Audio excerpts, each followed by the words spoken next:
Now, I woke up to terrible news that we lost Mr. Brodie from AEW, better known as Luke Harper from WWE. And this news is definitely terrifying. It's definitely tragic because we just didn't know what was going on in Brodie Lee's life.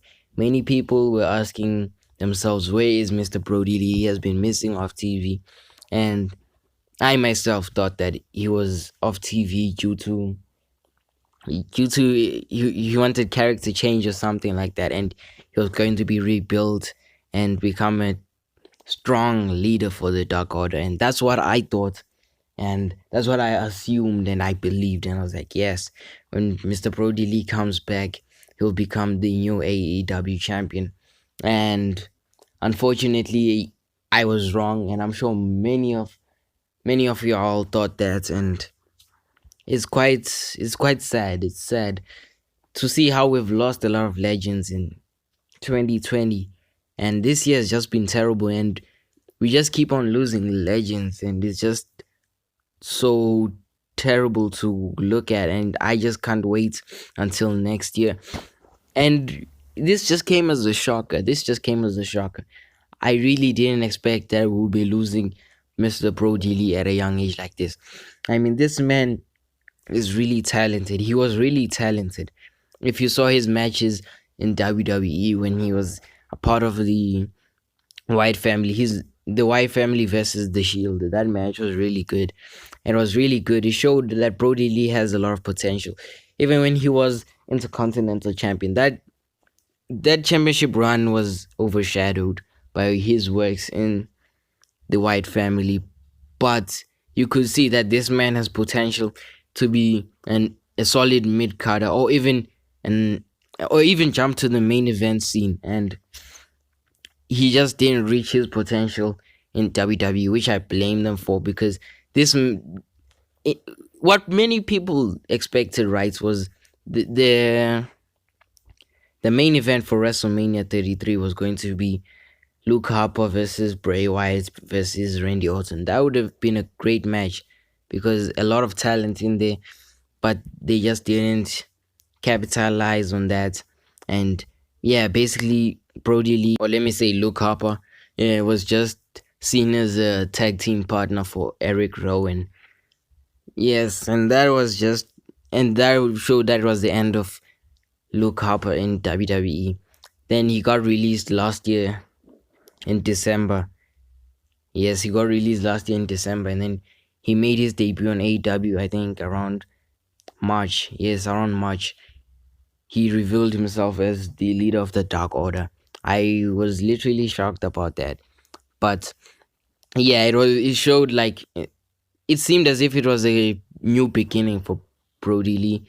And that moment he revealed himself as the leader of the Dark Order, I think they feuded with SCU for a while. And then at Double or Nothing, he challenged John Moxley for the AEW championship. That was a solid feud.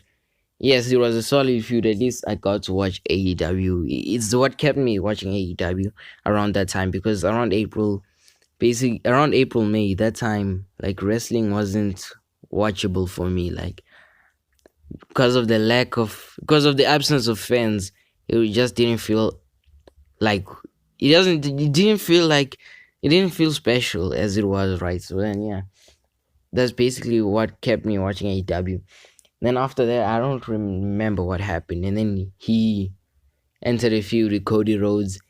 He demolished Cody Rhodes in that match and became the new TNT champion.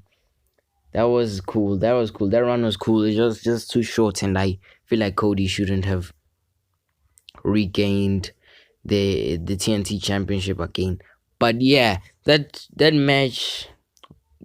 But then yeah, what I wanted to speak about is the match between Cody and Brodie Lee. Like, Brodie Lee's last match, right? The dog collar match. That match was fantastic. It was fantastic. It was fantastic. It had a lot. It was hard hitting, technical. And yeah, that's the type of wrestling I'm into. And that match was literally good. I just wish Cody didn't win the TNT championship again. But yeah, that's basically what happened, and that was Brodie Lee's last match on TV. And I hadn't seen him since. I thought he was going to be repackaged as this type of monster heel or something like that. But then turns out I was wrong, and we lost such a good talent at a young age like this. I mean, 41. I mean, I really had high hopes for Brodie Lee, and I thought he was going to be AEW champion soon. Like, I really thought he was going to be AEW champion and a dominant one. But I guess God chose to keep him on his side, and that's really sad and tragic. And an unexpected death that no one saw. No one saw this, like, yo. And it just pains to see, like, people pouring out there. Even WWE gave their condolences to Brodie's family, despite Brodie leaving WWE. And that I respect. And yes, I also send my condolences to his family and friends. And may his precious soul rest in peace.